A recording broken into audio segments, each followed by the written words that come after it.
Illegal है ये भी। इन्हें लोगों ने व्हाट्सएप उठाया और भेज दी चीज, ये भी इलीगल हो गया इसके बाद, ठीक है। बगैर व्हीकल यानी ड्रोन या आले की, इसमें टेलीफोन हो गए, जाहिर है बाकी चीजें हो गई, ममनुआ जगह तक रसाई, दाखिल होने, करीब जाने, आसपास होने का इर्तिकाब करने वाला भी मुजरिम होगा। आप कहीं जाके कैमरे से शूट कर रहे हैं चीजें, परमिशन नहीं पा रहे, हथियार आलात को जाया कर रहे हैं, पाकिस्तान के मफाद के खिलाफ मालूमात दस्तावेजात का इंकिशाफ करने वाला भी जुर्म का मुर्तकिब होगा। अगर आपने डॉक्यूमेंट्स को सोशल मीडिया पे आगे पीछे व्हाट्सएप पे इधर उधर शेयर किया तो सोच लें जरा, ये इसके बाद ये जुर्म होगा। दुश्मन या गैर मुल्की एजेंट के साथ राब्ते में रहने या मिलने वाला भी जिम्मेदार होगा। पता अब ये तो बड़ा मसला है, मैं तो पता नहीं पिछले 20-22 सालों में किन किन लोगों से मुलाकात हुई है। बहरहाल पाकिस्तान के अंदर या बाहर रियासत के तहफ़्फ़ुज़, ये बहुत पहले आने चाहिए थे इस तरह की कहानी, लेकिन इसकी इंटरप्रिटेशन आगे होगी। तहफ़्फ़ुज़ या मफादात के खिलाफ काम करने वाले के खिलाफ कार्रवाई भी इसी एक्ट के तहत होगी। जानबूझ के अमन आमा, मफादात या पाकिस्तान के लिए नुकसानदेह काम करने के जुर्म के मुर्तकिब अफराद को 3 साल कैद, 10 लाख रुपए जुर्माना दोनों सजाएं होंगी। कोई भी शख्स जो जुर्म पे उकसाता है, साजिश करता है या उसका इर्तिकाब करने की कोशिश करता है, वो भी सजा का मुर्तकिब होगा। इंटेलिजेंस, अभी आगे सुने, इंटेलिजेंस एजेंसीज किसी भी वक्त बगैर वारंट के किसी भी जगह दाखिल होकर तलाशी ले सकती है बगैर वारंट्स के, या ताकत का इस्तेमाल कर सकती हैं, और तलाशी के दौरान बरामद होने वाले हथियार, गोला बारूद, तमाम इलेक्ट्रॉनिक और जदीद आलात को जब्त करने की उनके पास इजाजत होगी। ठीक है। गिरफ्तारी के दौरान जब्त किए गए मवाद को तफ्तीशी अफसरान या मुश्तरका JIT के सरबराह के हवाले कर दिया जाएगा, ठीक है। और फिर उसमें FIA का तफ्तीशी अफसर FIA का ऑफिसर होगा और DG FIA तकर्री करेगा और ये JIT बनेगी, यानी इसके बाकी असादारे होंगे, और इसका मकसद सरकारी दस्तावेजात की हिफाजत को यकीनी बनाना है। ठीक है। अच्छा, अब इसमें तो, लेकिन इसमें साजिश करना और वो सारी चीजें भी ऐड हो गई ना, सिर्फ दस्तावेजात तक नहीं है चीज, इसमें और चीजें भी ऐड हो गई। तो ये जरा ज़हन में रखें कि ये अब कहाँ तक जो है वो दायरा कार वसी हो रहा है। और ये मैं आपको बताऊं, ये आप करें जरा जाके, हमारे यहाँ बहुत सारी चीजें जो है ना हंसी मजाक में हो रही हैं। ये आप जाके अमेरिका में, टर्की में, सऊदी अरेबिया में, UAE में, इंग्लैंड में इस तरह से करें डॉक्यूमेंट्स को, आप देखें फिर क्या होता है। और ये मेरा ख्याल है कि अब इसकी इंटरप्रिटेशन ठीक होनी चाहिए, बिल्कुल ही ऐसा भी नहीं कि ये कोई ड्रैकोनियन लॉ बन जाए और इसको मिस यूज करना शुरू कर दें लोग। लेकिन ये है कि बहरहाल ये मेरे ख्याल से बहुत कुछ चीजें, इसका इतलाक पुराने केसेस पे होगा, ये फौरी तौर पे होगा, और बैक डेट पे जो लोग मतलब इसको बस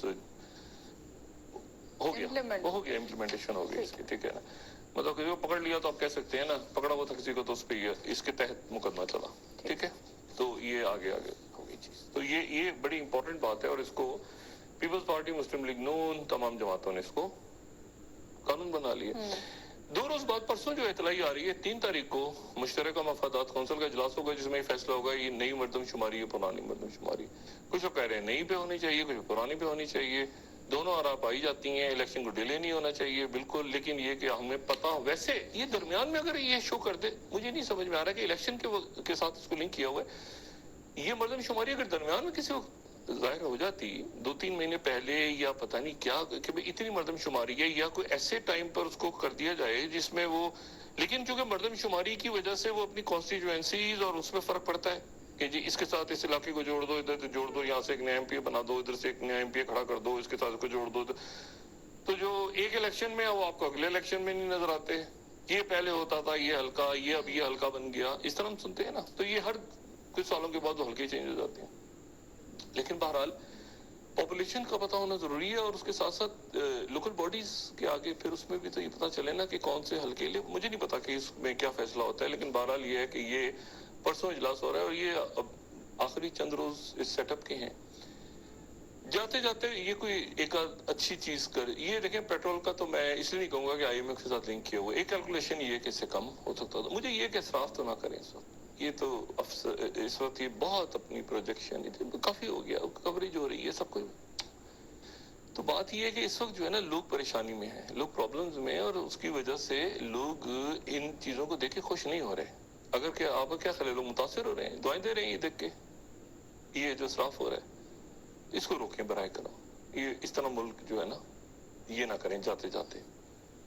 اچھا, تو جاتے جاتے یعنی پیٹرول سے ہٹ کے یہ جب یہ دوسری سائڈ نظر آتی ہے نا, تو پھر آپ سوچتے ہیں کہ یار یہ اس کی کیا ضرورت ہے. تو اس میں گزارش ہے, باقی مرضی ہے, جو کرنا کریں, ہم تو نہیں روک سکتے, گزارش کر سکتے ہیں. اچھا, اب اس میں دو تین باتیں بڑی اہم ہو رہی ہیں, اور وہ یہ براہ راست پاکستان پہ اثر, براہ راست پاکستان پہ اثر. اسی لیے ایونٹس تیز کرنے پڑ گئے نا ہمیں, کیونکہ ہم کچھ چیزوں میں پیچھے رہ گئے. نہیں پیچھے تو نہیں رہ گئے, یعنی وہ فیصلہ کرنا ہے, یہ اس طرح سمجھ لینا, پیچھے نہیں رہ گئے, اسٹریٹجکلی وہ ٹھیک کرنی ہے چیزیں. جیسے میں نے کہا نا کہ آپ کی یوتھ کو ان کو نہیں پتا مشین لرننگ کا ذکر ہوا, تو مشین لرننگ ان کو نہیں پتا, ان کو ڈیپ لرننگ اے آئی میں کیا ہوتا ہے, وہ مشین لرننگ ڈیپ لرننگ میں کیا فرق ہے, نیورل نیٹ ورک کیا ہوتے ہیں, مطلب اب وہ بات کر کے نکل گئی مریم اورنگزیب صاحبہ.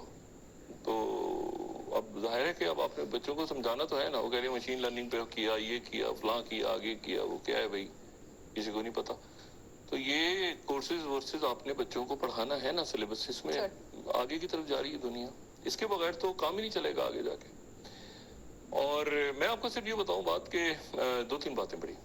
ایک تو یہ ہے کہ جو افریقہ ہے اس میں جھگڑا بڑھ گیا, اور جھگڑا نائجر میں بڑھ گیا, نائجر میں جھگڑا بڑھ گیا, ٹھیک ہے. نائجر جو ہے وہ اس میں جھگڑا بڑھ گیا, اور نائجر جو ہے وہ میرا خیال ہے دنیا کا کوئی ساتواں ملک ہے جو جہاں پہ سب سے زیادہ یورینیم پیدا ہو رہا ہے. سب سے زیادہ تو گولڈ پیدا ہوتا ہے وہاں, پھر یورینیم.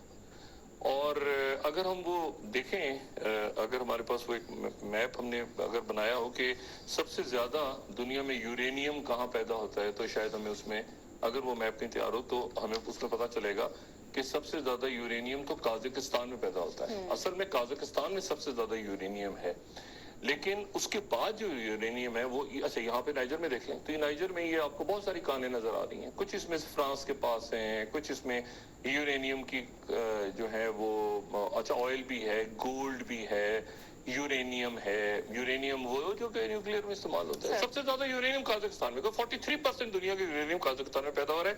لیکن جو یورپ کو جا رہا ہے وہ یہاں سے جا رہا ہے, قازقستان سے زیادہ یہاں سے جا رہا ہے یورپی یونین کو. قازقستان کی جو کہ چائنا اور رشیا کے درمیان میں, استان جو بڑا ملک ہے, سب سے بڑا ملک ہے